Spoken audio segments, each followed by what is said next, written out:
Hey guys, Steven here, Fanatic Perspective. So we've ended the regular season for Texas men's basketball. A very interesting first year campaign under Chris Beard.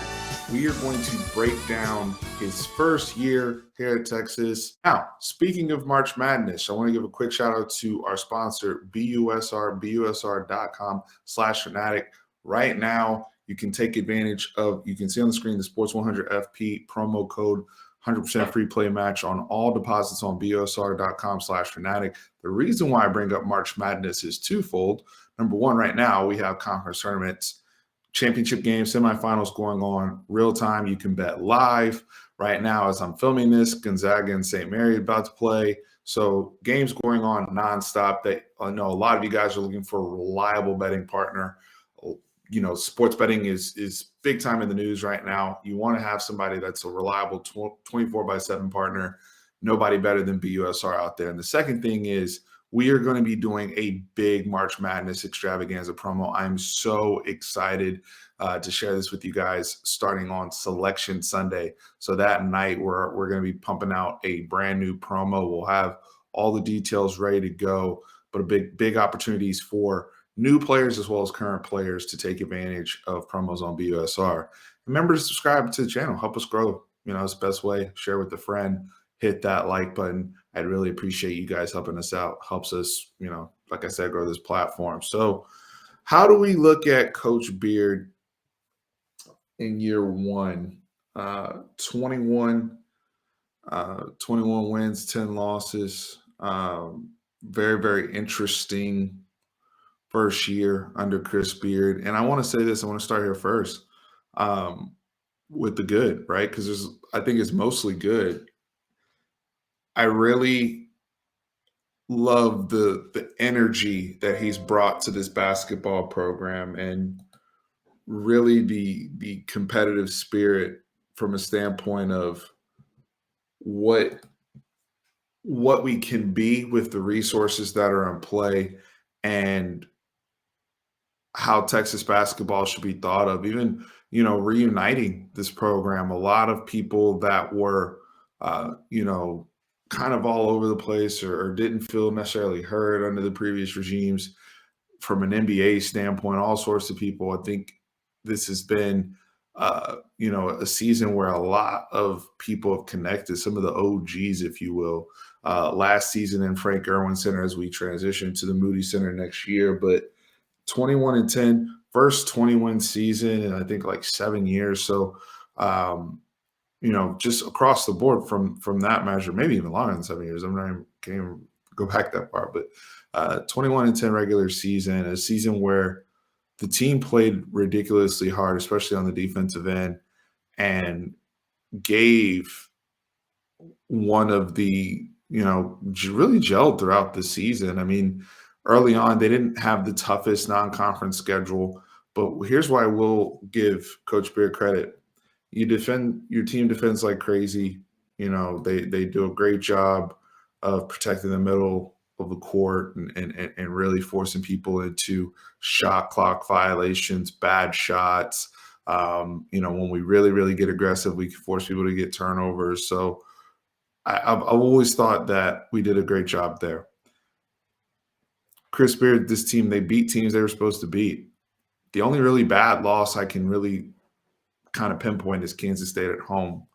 At this point, with seeing how up and down Oklahoma State was, I know some people may say, oh, Steve, well, at Oklahoma State was a bad loss. I don't really consider that a bad loss in its totality, seeing how Oklahoma State has played, even though they weren't, you know, necessarily at the top of the conference, still a tough opponent. So all these other teams that we've struggled with in the past, we drop a game there we weren't supposed to drop, or just didn't come out and play, or didn't have great fight, great energy, even when we didn't play our best basketball, even when we struggled. This team still learned how to win close games and pull out those games against those teams that they should beat.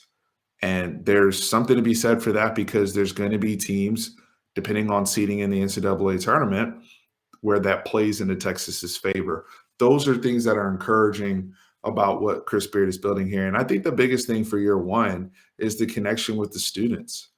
The first game they rushed the court, the Kansas game, will be one of my favorite memories this year.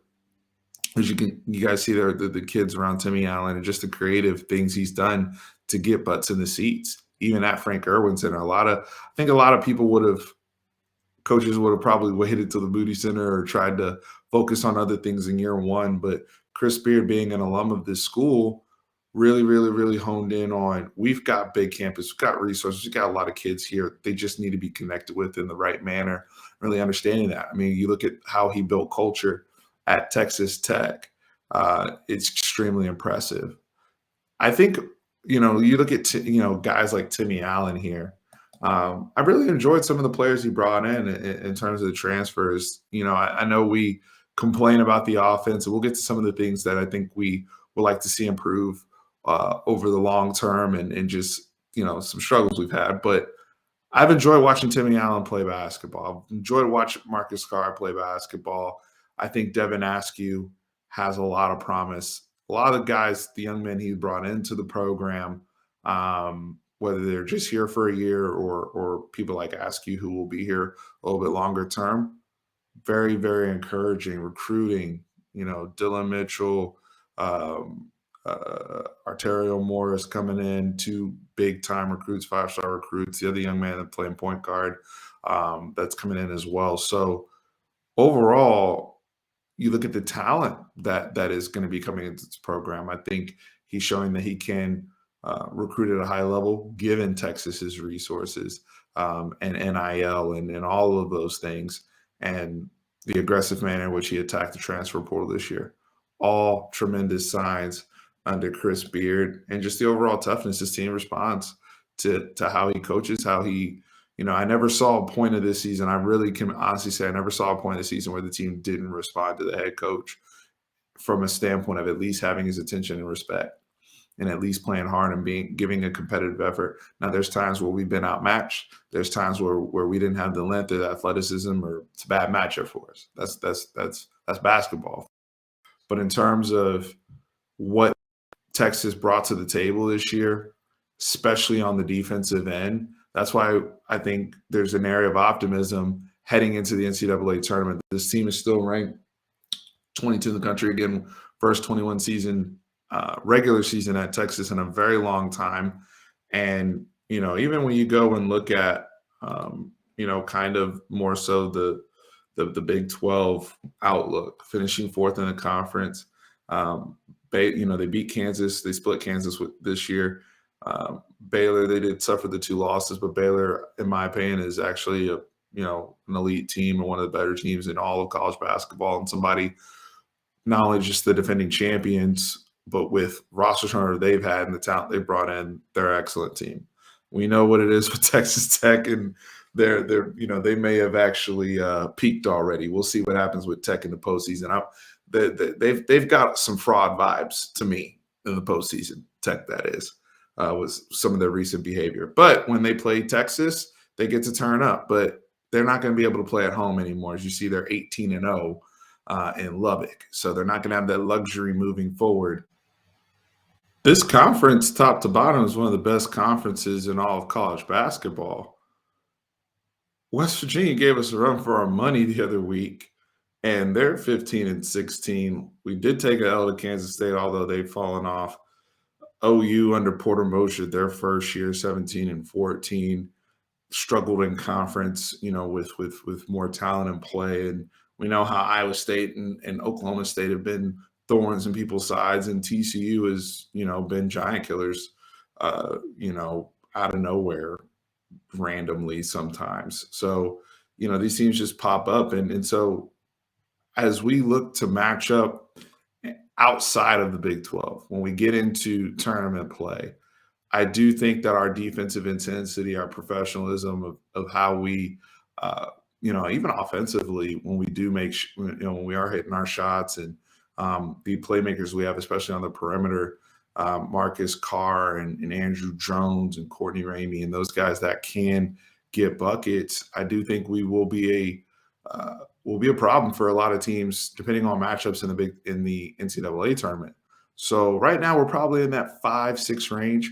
I really want to see how we look in the Big 12 tournament before I kind of give a hard and fast, oh, we'll be in this ballpark. But very, very interesting to look at when you break down kind of the overall outlook of the Big 12 conference. Now, areas of concern. The Trey Mitchell situation, that's been tough. And he was one of those guys that came in right alongside Timmy Allen, right alongside Marcus Carr, and so to not be with the team and however that situation has gone down, probably not coming back. Very unfortunate, big loss for the team. Jalen Tyson leaving, who was the promising freshman that we had, complaining about playing time, runs back to Tech, I should say, and so some things there where on from a negative recruiting aspect, Chris Beard can be pinpointed. Something to pay attention to, but I don't think there's enough evidence to say there's long-term suspect type things to look at from a standpoint of coach-player relationship. But it is something that is worth noting, in my opinion. Now, if I do look at the guys that stayed through and through, I am a little disappointed that these Big 12 teams that have come out, we really weren't a part of it. And outside of Timmy Allen, I believe he made like the newcomer team, and then Marcus Carr made third team all Big 12. We really didn't have anybody else that was really showcased to be a part of that. Again, that's just an elite conference, and how good the Big 12 has been. Again, is you can argue as good as any college basketball conference this season. And these five guys are certainly deserving. The all defensive team was wild how that voting played out, and the people that are on there versus the people that didn't make the all defensive team. We definitely have a right, at least for somebody like a Courtney Ramey, to with the work he did, especially against an Abaji, who I think was unanimous all Big 12 Player of the Year. So those are things to look at in terms of, can we start getting guys to get this type of recognition? You want your players to if your players are getting this type of recognition, that means you're doing even better than what you did. Now let's look at something else, because I know a lot of people are going to say, Steve, you've talked this long, you haven't mentioned the offense, blah, blah, blah.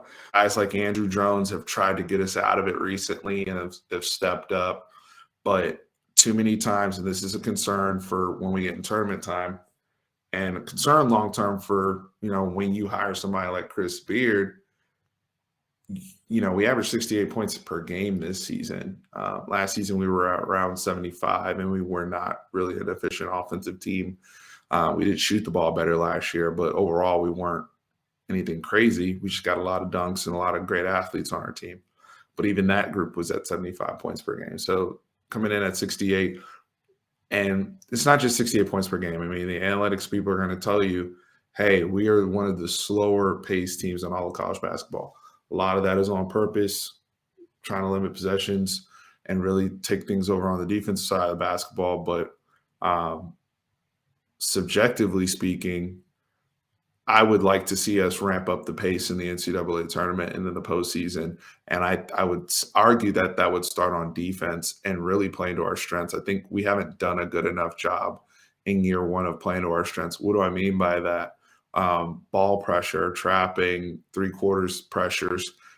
We've done some of those things against certain opponents this year, and to no surprise, we've had a lot of success because Andrew Jones likes to run. Marcus Carr is good in the open court. Devin Askew's more confident basketball player when he has the ball in his hands in the open floor, coming off a steal, turnover, long rebound, getting opportunities to push. We're not a very good half-court offensive team. We don't have that chemistry there for whatever reason, and we don't have above the rim athleticism or somebody that's just an elite shot maker consistently to get us out of those things. We just don't have that. So we have to do a better job of creating in transition, and that starts on where we're already good defensively, but ramping up the pressure there.